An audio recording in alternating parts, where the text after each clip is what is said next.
Gracias por continuar con nosotros. Decíamos en la introducción del programa de hoy que hemos estado compartiendo sobre la pregunta que se hace clave para cada uno de nosotros, poder tener una respuesta y más en este tiempo. Una pregunta que le hizo Moisés a Dios y la pregunta es: ¿quién soy yo? Y pareciera una pregunta sencilla, pero realmente tiene que ver con todo un trasfondo de 80 años de la vida de Moisés y estuvimos compartiendo sobre esa parte. Pero en este tiempo hemos estado hablando sobre 3 señales que Dios le da a Moisés como respuesta a la pregunta que él hace en Éxodo 4, versículo 1. Entonces Moisés respondió diciendo: he aquí que ellos no me creerán, no oirán mi voz, porque dirán: no te ha aparecido Jehová. Y luego el Señor comienza a hablarle y le muestra sobre las 3 señales. La primera señal, que está en el verso 2, tiene que ver con la vara. Y compartíamos sobre esto, cuando el Señor le pregunta: ¿qué tienes en tu mano? Y lo que decíamos es que muchas veces nosotros no estamos prestando atención en lo que ya tenemos y estamos prestando atención en lo que nos hace falta. Pero una de las cosas que concluíamos es que de una u otra manera Dios a todos nosotros ya nos puso algo en nuestras manos, ya colocó algo y nosotros hoy necesitamos prestar atención qué es eso que ya Él colocó en nosotros.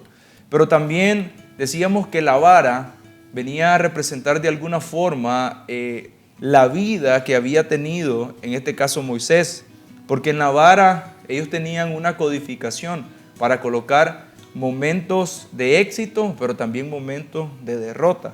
Y de alguna forma la vara representaba el sustento, el liderazgo, la seguridad. Y básicamente lo que Dios le estaba diciendo a Moisés es: suelta la vara, porque básicamente lo que le está diciendo es: no estés confiando en tu fuerza, en tus conocimientos, en tus experiencias, y comienza a confiar en mí. Y esta era una señal que evidentemente cuando Moisés se la mostrara al pueblo, el pueblo iba a ver algo sobrenatural.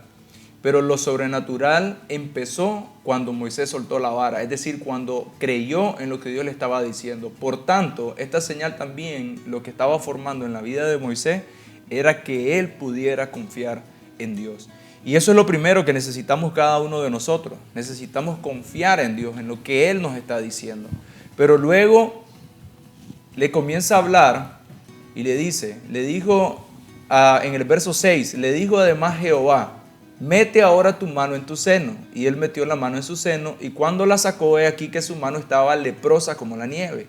Y dijo: vuelve a meter tu mano en tu seno. Y él volvió a meter su mano en su seno, y al sacarla de nuevo del seno, he aquí que se había vuelto como la otra carne.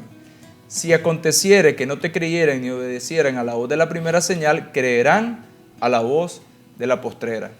¿Qué estaba tratando de establecer el Señor y mostrarle a Moisés a través de esta señal? Yo creo que cuando miramos la segunda señal, que tiene que ver con la mano de Moisés metida en su seno, miramos 2 elementos clave. Primero, el elemento del corazón, y segundo, el elemento de la mano. Cuando nosotros miramos en la Biblia lo que representan las manos en la vida de las personas, más allá que el elemento del cuerpo, tiene que ver que las manos tienen que ver con servicio. Y el corazón es donde se asientan nuestros sentimientos, es donde se asientan nuestras motivaciones, es donde se asienta nuestra voluntad. Cuando nosotros vamos a la Escritura y nos damos cuenta de lo que dice Proverbios: sobre toda cosa guardada, guarda tu corazón, porque de él emana la vida.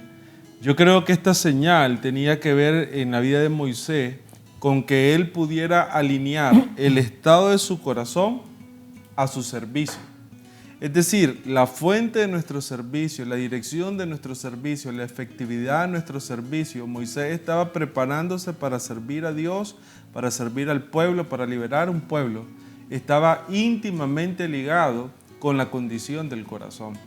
Y de hecho es lo mismo que dice Proverbios, o sea, toda nuestra vida, toda la fuente que nosotros tenemos de vida depende de lo que realmente está en nuestro corazón.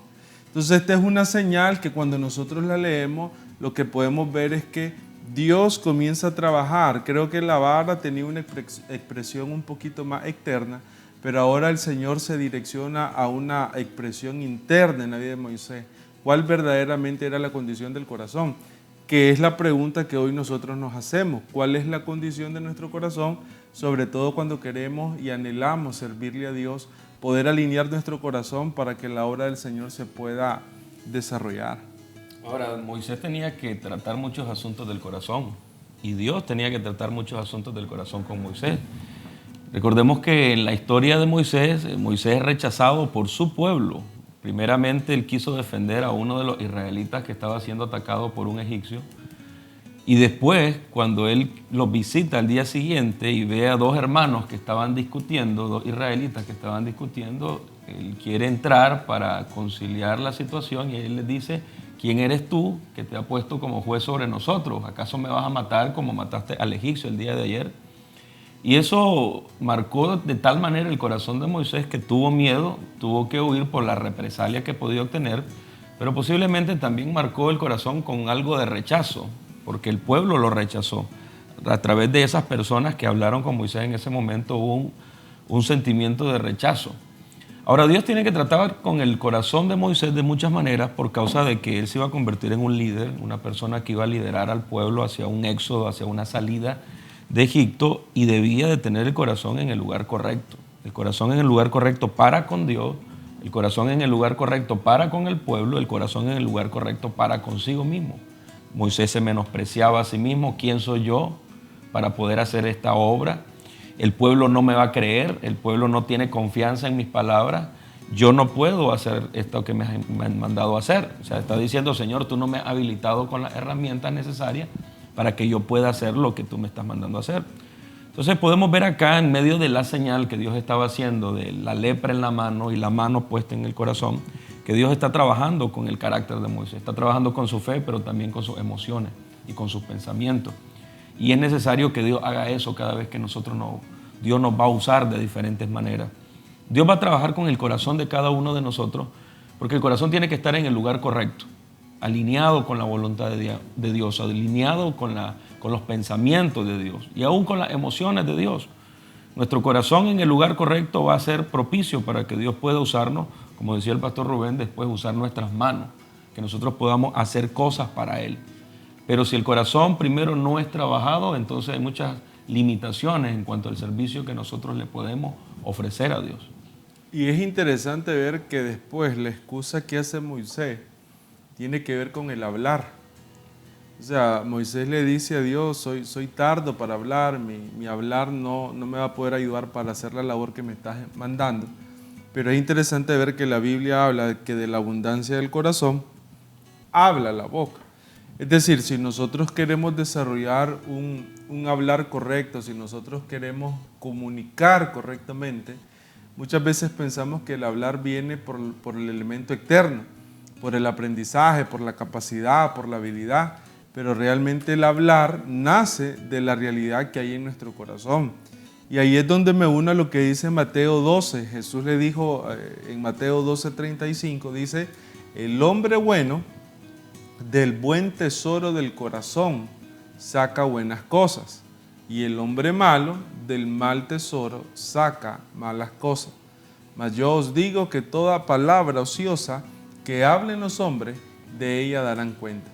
Entonces, creo que es muy valioso lo que vemos en esta señal, porque en esta señal lo que estamos viendo es un proceso interno en Moisés. O sea, y es algo que hemos venido hablando en toda esta serie. O sea, realmente los asuntos de identidad se resuelven en el interior. O sea, muchas veces nosotros creemos que la identidad se va a resolver por la afirmación de alguien, la identidad se va a resolver por los recursos que tengamos, por los logros que tengamos, pero realmente la identidad se resuelve cuando esos asuntos inconclusos, como decía el pastor Ronald, por el rechazo, porque a veces hay situaciones en nuestra vida que nos marcaron, cuando los logramos resolver en el interior y en el lugar correcto, que el lugar correcto sería el diseño de Dios, la presencia de Dios, es cuando somos habilitados para el siguiente paso, que es servir a Dios. ¿Y qué representa la lepra en este caso? ¿Por qué él mete la mano y la mano sale con lepra?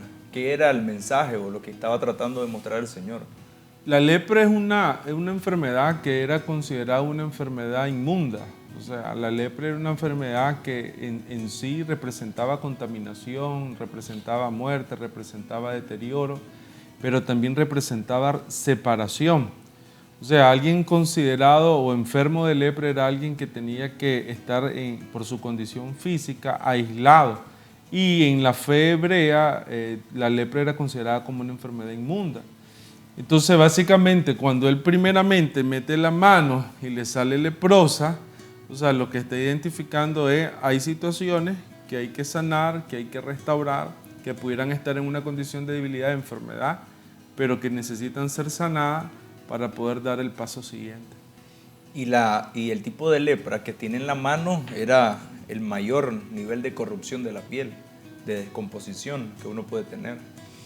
Y el pastor Ronald compartía de la parte donde está en Éxodo 2, el verso 14, donde le responden, ¿quién te ha puesto a ti por príncipe? Y recordemos que ahí él tiene 40 años en el palacio, tiene todo, y a causa de ese rechazo directo que él recibe, huye. Y luego lo vemos ahora 40 años después, y es posible que él dijera, esta condición en la que yo me encuentro es consecuencia del rechazo que tuve allá. Por culpa de ello, perdí mis condiciones, perdí mi estatus, perdí mi vida. Y entonces, sin darse cuenta él, pudiera haber estado generando un rencor en su corazón. Y ahora Dios lo está llamando para enviarlo a que sea el libertador del pueblo que lo rechazó. Ciertamente necesita resolver algunas cosas en su corazón que tal vez él no se daba cuenta. Por eso hoy una de las cosas que nosotros necesitamos revisar en nuestro corazón es qué cosas pudieran estar ahí que no nos hemos dado cuenta, que vienen a ser como heridas, que pudieran tener trabado nuestro corazón o lo puedan tener en una condición que no es la correcta. Por eso necesitamos escudriñarlo y si es necesario pedir perdón. Primeramente pedirle perdón al Señor, pero luego introducirnos a un lugar donde nosotros podamos perdonar a todas aquellas personas que nos pudieran haber hecho algo. Y cuando nosotros pensamos en la familia, ese es el ámbito más especial que nosotros podemos tener. Pero también en ese ámbito muchas veces tenemos algunas discusiones entre los miembros, donde de alguna manera pudo haber quedado una herida que si no nos damos cuenta esa herida pueda estar creciendo y al final pueda llevar a algo más profundo.